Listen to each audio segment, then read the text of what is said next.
Muito bem, estamos de volta com Fiscalização Pública, hoje recebendo a primeira suplente de deputado federal, mas por enquanto ainda vereadora da cidade de Taubaté, vereadora professora Poliana Gama. Eu vou querer saber quando é que a senhora assume a Câmara Federal, mas daqui a pouco. Eu também quero. Vereadora, a senhora teve uma reunião com os pais dos alunos do CENTE. O que eles reivindicaram? Ali, se tudo tem que estar bom, o CENTE tem que estar sempre bom.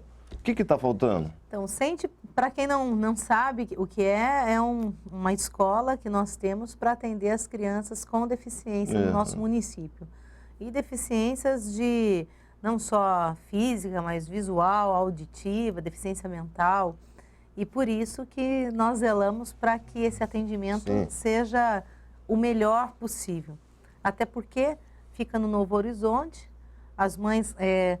o que elas reclamam também é porque elas vêm de várias partes da cidade, às vezes tem problema na condução para poder trazer os seus filhos para o CENTE e eles acabam ficando por alguns dias sem o tratamento por problemas nessa condução, mas não para por aí. Nesse dia, nesse encontro que eu tive com as mães, eu fiquei muito triste com alguns relatos, por exemplo, eles fazem atividade física, mas na hora que precisa tomar um banho, o chuveiro não tem chuveiro quente. Só tem um funcionando. Problema com a lousa do professor, aquela lousa branca, já não dá mais para passar só apagador. Então tem que passar ali um detergente, um álcool, com muita força para poder apagar. Coisa simples, não é? Então, e com tanta reforma acontecendo, penso que um material desse é muito simples perante outros custos que isso é orçamento da educação, né? Esse é orçamento da educação. Não falta dinheiro para a educação. Não falta dinheiro. E a gente pensa, o meu modo de ver é que são situações como essa que não tem como a gente aceitar que ocorra. Além disso, que a gente viu na fala dessas mães, a preocupação com essa questão da gripe. Por exemplo, o CENTE ofereceu, disponibilizou ali, em parceria com a Secretaria de Saúde, um médico para aplicar a vacina da gripe durante o dia. Só que os alunos da noite, imagina, eles já têm dificuldade até para ir à noite. Sim. Agora, para ir de dia, tomar vacina, voltar e depois voltar para a escola à noite, é mais difícil ainda. Então, elas nos pediram para que deixasse, também esse médico disponível no horário noturno para que elas pudessem, as crianças pudessem ser vacinadas. Fora isso, reuniões também que ocorrem ao longo do dia, mas que no período da noite elas acabam que não tendo reunião da mesma forma que aconteceu com os pais do período tanto da manhã quanto da tarde, e ela se sente de uma certa forma excluída. No entanto, como mudou a direção recentemente, no dia que eu tive a reunião com elas, a vice-diretora, que é a Roseli, inclusive foi minha orientadora, minha coordenadora quando eu lecionei na APAE. Eu iniciei minha carreira como professora, dando aula na APAE. E a Roseli se aposentou na APAE, pela informação que eu tive, e agora assumiu lá como vice-diretora. Ela também... Nessa semana de adaptação, ela estava tomando ciência dessas situações que precisam ser resolvidas na escola, e a informação que eu tive do próprio grupo de mães é que na semana seguinte, a reunião que elas... eu lembro que até eu pedi qual é a prioridade. Se a prioridade é a gente ter uma reunião com a direção da escola agora no período da noite, que a gente não conhece ainda as novas diretoras. E essa reunião aconteceu logo em seguida, ao nosso pedido. Alô, secretária Dina Chamon, o CENTE tem que ter tudo de melhor. E tem dinheiro na educação, né? Como? Fala um pouco de obra, vereadora. Desde 2012, essa discussão do contrato, se vai ser renovado ou não vai. Sabesp e Prefeitura de Taubaté. Qual é o status disso? Não foi assinado porque tem que passar pela Câmara, não tem? Não, então, ele passou pela Câmara a questão aí da dívida. Eu, inclusive, votei contra, porque eu queria uma garantia para saber como que a Sabesp iria honrar os pagamentos com a Prefeitura da parte que ela deve para o Poder Público de Taubaté. Porque existe uma dívida da Sabesp com a Prefeitura e da Prefeitura com a Sabesp também, né? Sim, existe. Quando o Peixoto assinou lá, ele, de uma forma bem assim, vamos dizer assim, de uma forma muito prática, ele meio que assinou um cheque em branco. E um ponto positivo da administração do atual prefeito foi o quê? Rever isso. Opa, pera lá, vamos checar. Quando ele faz esse movimento, até aí eu concordo, só que ao mesmo tempo que ele vai verificar, né, essa condição do que a prefeitura deve, ele não deixa claro o quanto que a Sabesp teria que repassar para os cofres públicos aqui. As cifras eram de 60 milhões de reais por 30 anos. E o impasse hoje que nós temos é o seguinte, com toda essa crise hídrica, a Sabesp, ela alega que não está fazendo os repasses, porque ela está tendo que priorizar as obras para buscar amenizar os impactos da crise hídrica no estado de São Paulo, principalmente nas localidades onde ela é responsável, e por isso ela não está fazendo o repasse do que ela deve para o município de Taubaté. Uma coisa que eu assim até solicitei na última audiência da Lei de Diretriz Orçamentária, e gostei da resposta dada pela secretária Odila, foi que se a Sabesp não está pagando, então, no meu modo de entender... Não tem contrato vigente. Não, o município, além de repensar a questão do contrato, o município também não teria que fazer os repasses que ele estava até então fazendo. Segundo a secretária Odila me informou, esses repasses foram suspensos, parece que no mês de fevereiro ou março. Vereadora, só para entender, porque essa discussão em 2012 era se renovaria o contrato. A Sabesp continua prestando serviços aqui na cidade de Taubaté, então houve aí, de certa forma, uma prorrogação do contrato e não ainda a discussão de renovação de contrato. Seria isso? Sim. Para a população entender. Assim, eles fingem que estão trabalhando para a gente, não repassa nada, a gente também não repassa nada para eles e vamos que vamos. E nessa situação de renovação de contrato, qual que foi o problema?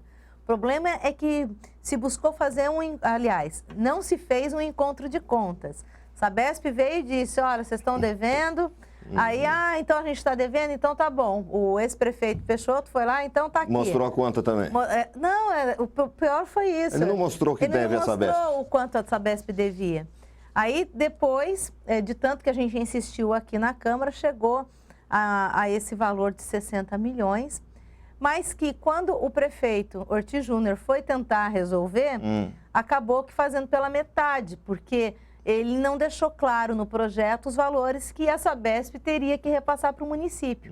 E por isso, ele inicia o pagamento, então, para legitimar esse pagamento do que a prefeitura deve para a Sabesp, mas a Sabesp não faz o mesmo com o município de Taubaté. Então, assim, para se renovar o contrato, teoricamente, a gente teria que fazer esse acerto de contas entre prefeitura e entre Sabesp. Mas a gente tem esse impasse só para a população ter uma ideia do que a Sabesp deve dever para o município de Taubaté. Quando ela faz aqueles buracos enormes nas ruas e faz um tapa-buraco horroroso de péssima qualidade, a prefeitura tem que refazer o serviço. Repavimentar tudo aquilo. Aquilo é conta da Sabesp, não é isso? É isso.